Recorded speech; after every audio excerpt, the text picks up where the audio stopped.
Assalamualaikum warahmatullahi wabarakatuh. Perkenalkan, kami dari kelompok 4, video penyuluhan tentang manajemen ASI. Saya Distior Syamalia sebagai perawat penyuluh. Saya Hawanisa Aulia sebagai kader 2. Saya Dusintia Bella sebagai kader 1.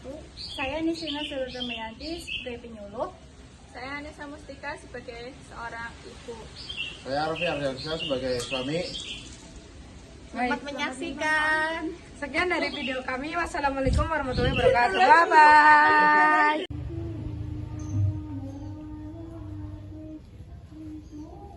Ini loh Bu, rumah Ibu Nisa. Nggih. Assalamualaikum. Permisi. Salam. Ada apa ya? Ini Pak, saya kader di desa ini. Kami mau melakukan kunjungan ke rumah Ibu Nisa. Ini ada perawat dari mahasiswa Universitas Bumada yang akan melakukan penyuluhan. Oh, silakan masuk ya.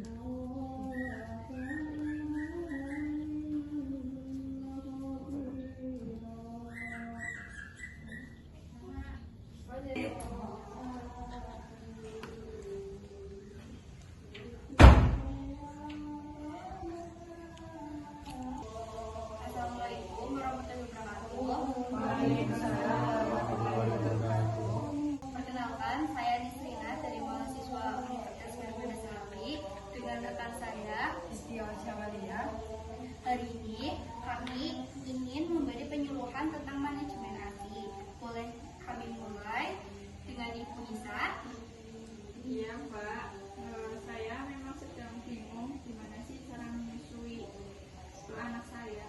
Betul Mbak, kami butuh bimbingan buat istri saya agar asinya lancar. Ibu Nisa, bagaimana kalau menyusui sakit enggak? Kalau sekarang sih sakit sekali. Kemudian bayi saya seperti hanya menarik ujung puting, tapi putingnya kayak apa ya, perih gitu loh. Oh, biasanya itu perlekatannya belum tepat, Bu Nisa. Jadi nanti kayaknya ibu baru mengalami hal yang sama. Dan saya dengar keluarga juga sempat memberikan air gula ya Bu, karena asinya sedikit. Iya, terus pikiran saya hanya itu sih Bu. Hari pertama saya ASI menyusui anak saya itu cuma keluar sedikit, jadi saya menggunakan itu. Hari pertama ASI memang sedikit Ibu, itu normal. Cairan pertama yang keluar namanya kolostrum, sangat penting ke kekebalan bayi. Tubuh kolostrum itu kandungan sangat tinggi sekali, jadi ibu tidak perlu memberikan air gula atau tambahan lainnya. Kalau diberi cairan lain, bayi juga bingung, puting, dan jadi malas menyusu Bu. Baik Bapak Ibu dan Ibu Kader, pada kesempatan ini saya dan rekan saya akan menyampaikan materi mengenai manajemen ASI. Harapannya Ibu dapat memahami cara mengelola ASI dengan benar agar bayi mendapatkan nutrisi yang optimal. Baik Ibu, di sini saya akan menjelaskan tentang manajemen ASI ya sebelumnya. Kalau boleh tahu, Ibu udah tahu tentang ASI ya, beberapa macam ASI. Iya. Jadi di sini saya akan menjelaskan pengertian tentang ASI ya Bu. ASI itu singkatannya air susu ibu, adalah emulsi lemak dalam larutan protein, laktosa, dan garam-garam organik yang disekresikan oleh kedua kelenjar payudara ibu yang berguna sebagai makanan utama bagi bayi ya Bu. Setelah pengertian itu ada manfaat ASI bagi ibu. Apa sih manfaatnya itu? Jadi manfaatnya bagi ibu sendiri itu ada metode kontrasepsi yang efisien selama 6 bulan pertama sesudah kelahiran anaknya ibu. Yang kedua itu ada menurunkan risiko kanker payudara dan ovarium. Yang ketiga membuat ibu menurunkan berat badan setelah melahirkan. Yang keempat itu ada menurunkan risiko diabetes mellitus tipe 2. Dan yang kelima itu pemberian ASI sangat ekonomis, dan yang keenam mengurangi terjadinya perdarahan bila langsung menyusui setelah melahirkan. Yang ketujuh ada mengurangi beban kerja ibu karena ASI tersedia di mana saja dan kapan saja. Yang kedelapan meningkatkan hubungan batin antara ibu dan bayi. Manfaat bagi bayinya ibu itu apa saja ya? Manfaatnya itu ada ASI sebagai nutrisi bayi, ASI meningkatkan daya tahan tubuh bayinya ibu, menurunkan risiko mortalitas, risiko penyakit akut dan kronis. Setelah itu ada meningkatkan jalinan kasih sayang sebagai makanan tunggal untuk memenuhi semua kebutuhan pertumbuhan bayi sampai usia 6 bulan. Mengandung asam lemak yang diperlukan untuk pertumbuhan otak sehingga bayi yang diberi ASI eksklusif akan lebih pintar. Setelah itu ada mengurangi risiko terkena penyakit kencing manis, kanker pada anak, dan mengurangi kemungkinan menderita penyakit jantung. Setelah itu ada menunjang perkembangan motorik ya. Apa sih faktor-faktor yang mempengaruhi produksi ASI? Faktor-faktor yang mempengaruhi produksi ASI itu ada faktor makanan. Faktor makanannya itu biasanya itu seperti daun kelor, pepaya, pare, dan daun katuk. Setelah itu ketenangan jiwa dan pikiran, perlunya kondisi kejiwaan dan pikiran yang tenang. Setelah itu ada perawatan payudara sangat bermanfaat dalam merangsang hormon prolaktin dan oksitosin dalam mengendalikan ASI. Setelah itu ada pola istirahat. Apabila kondisi ibu kelelahan dan kurang istirahat, maka ASI juga sangat menurun dan berkurang. Setelah itu ada isapan anak atau frekuensi menyusu. Produksi ASI dipengaruhi oleh seringnya bayi menyusu pada ibu. Jadi lebih sering bayi menyusu, lebih sering ASInya juga keluar. Setelah itu ada stres dan penyakit akut. Ibu yang stres dapat mengganggu produksi ASI. Setelah itu ada konsumsi rokok dan alkohol, kandungan zat yang terdapat. Setelah itu, jika seseorang mengonsumsi rokok dan alkohol, kandungan zat yang terdapat pada rokok dan alkohol itu mengganggu hormon. Setelah itu nanti akan dilanjutkan oleh rekan saya ya Pak Bu.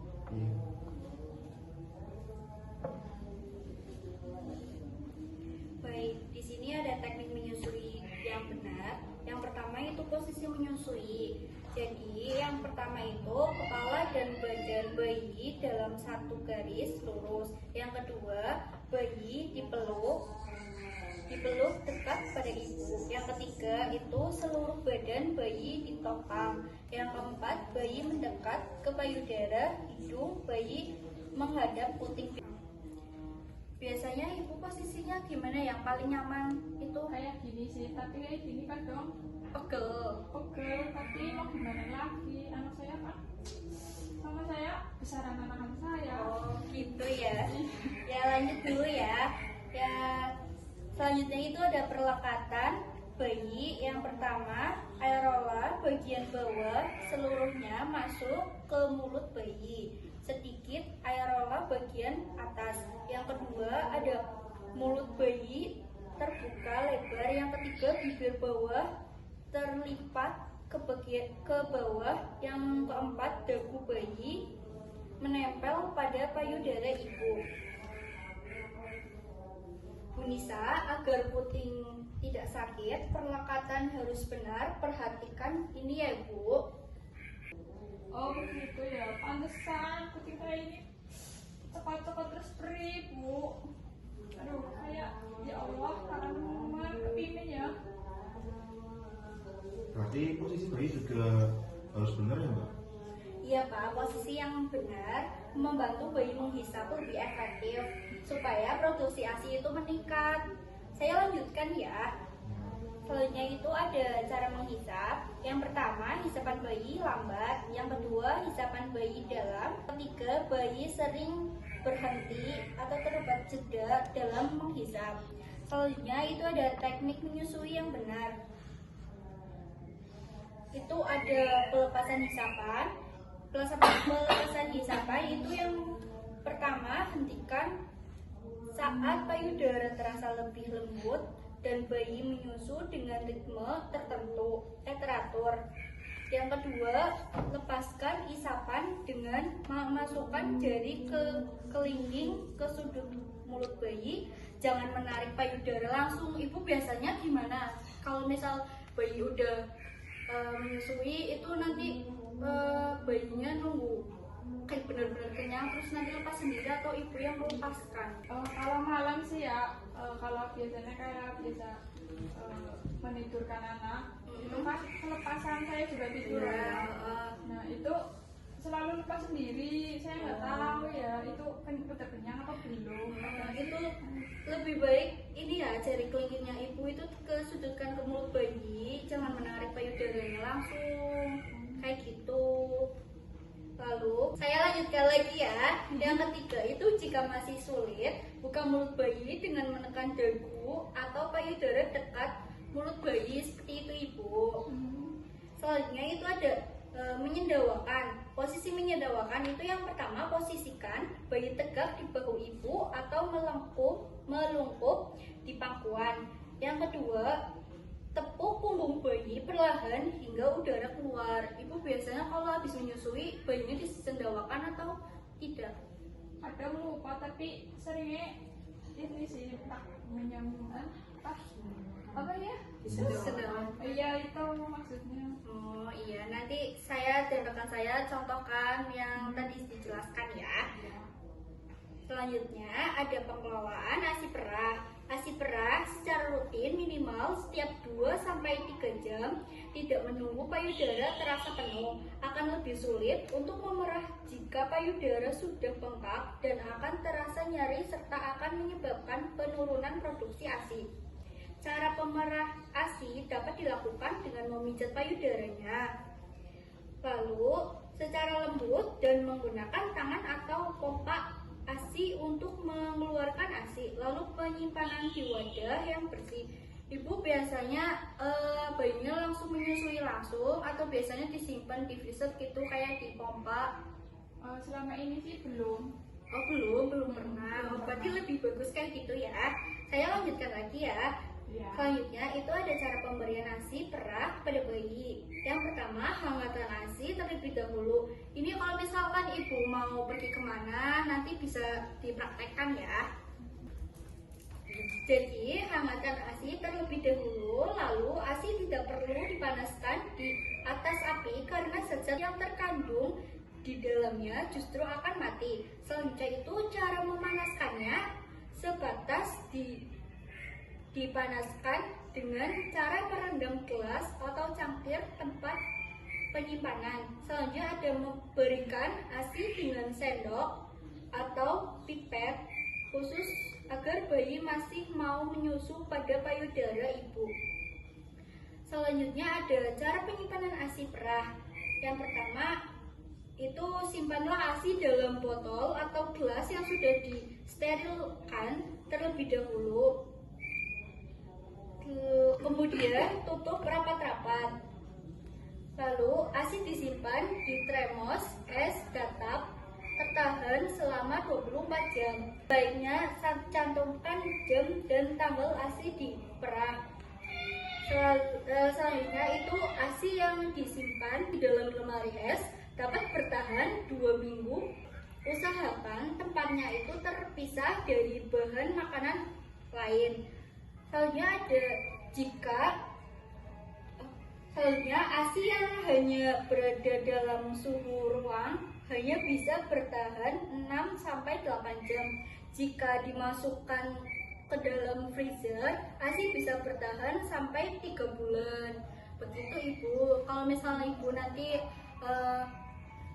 bisa kalau misalkan ibu itu keluar terus bayinya itu ditinggal sama neneknya atau sama bapaknya, itu ibu harus pompa ASI dulu. Soalnya kalau ASI tidak dipompa atau disusuin sama bayi, nanti di sininya ibu merasa kayak penuh sakit gitu. Keluar ke ini kadang Oh iya, jadi kayak gitu nanti bapaknya beli pompa ini aja ASI perah gitu.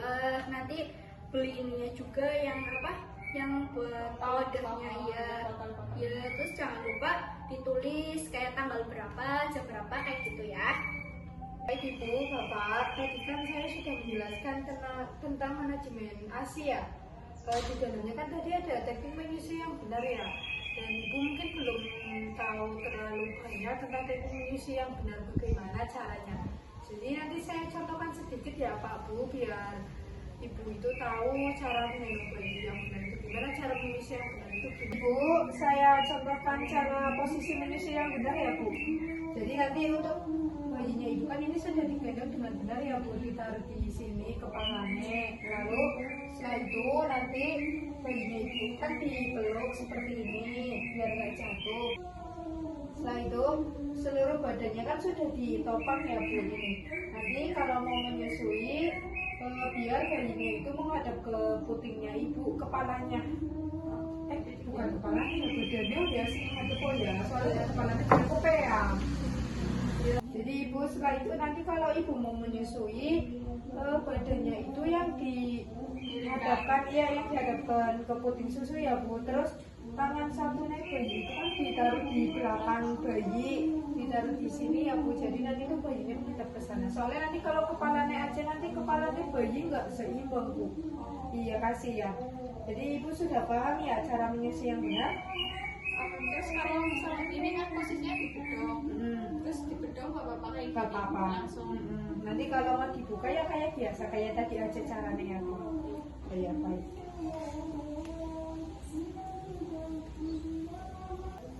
Baik Ibu, tadi kan saya sama rekan saya sudah menyampaikan materinya. Di situ kan di dalamnya itu ada cara menyelesaikan bayi. Ibu tadi jelas atau kurang jelas, apa harus saya praktekkan dulu pada Ibu atau gimana? Yang ini nggak apa-apa. Iya. Belum, iya boleh contohkan. Oh, dicontohkan. Baik, permisi ya Bu. Baik Ibu, permisi ya. Pertama itu posisikan bayi tegak di bahu Ibu di sini ya, permisi ya. Sini. Lalu nanti Ibu ditekuk-tekuk di bagian tubuh bayi perlahan hingga udara keluar. Seperti itu, Ibu paham tidak? Paham, baik. Yang kedua itu posisikan bayi melungkup di pangkuan Ibu. Jadi seperti ini ya, permisi ya. Seperti tempur Bu. Ditempurkan ini, nanti hati-hati palanya ya, kayak gini. Lalu ditepuk-tepuk juga ya, hingga udara keluar kayak gitu. Udah paham Ibu? Baik, diinikan lagi.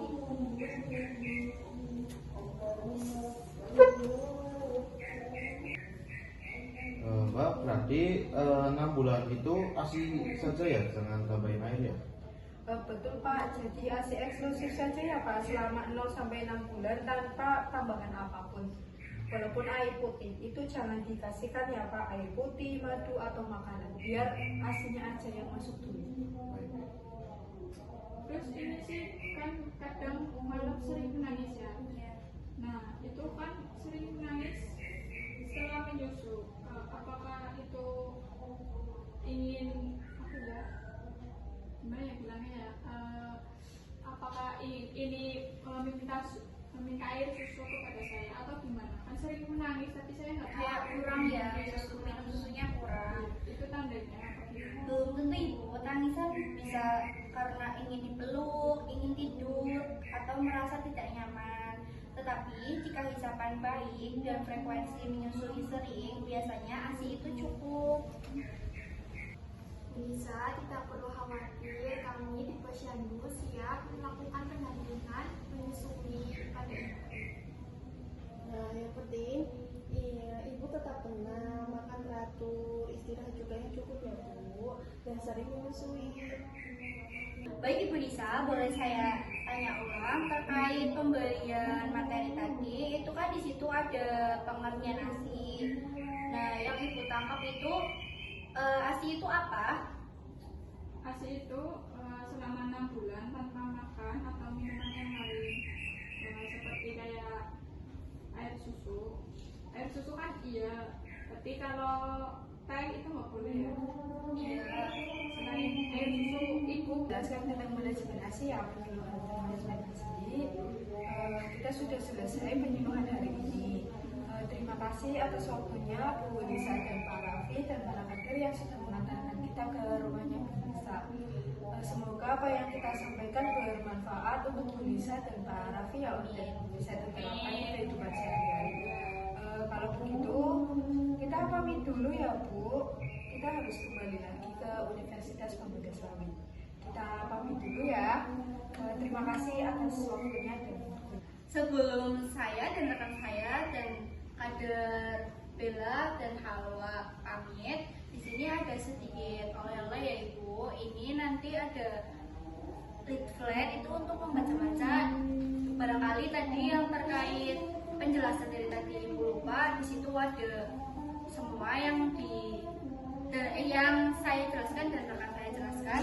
Dan di sini ada sedikit oleh-oleh dari juga kacang hijau itu biar asinya itu lancar semuanya. Iya. Ya nggak apa-apa, nanti bapaknya juga kita boleh. Ya baik. Izin pamit dulu ya Ibu Bapak. Ya baik. Makasih ya. Ya, makasih ya Bu. Ya.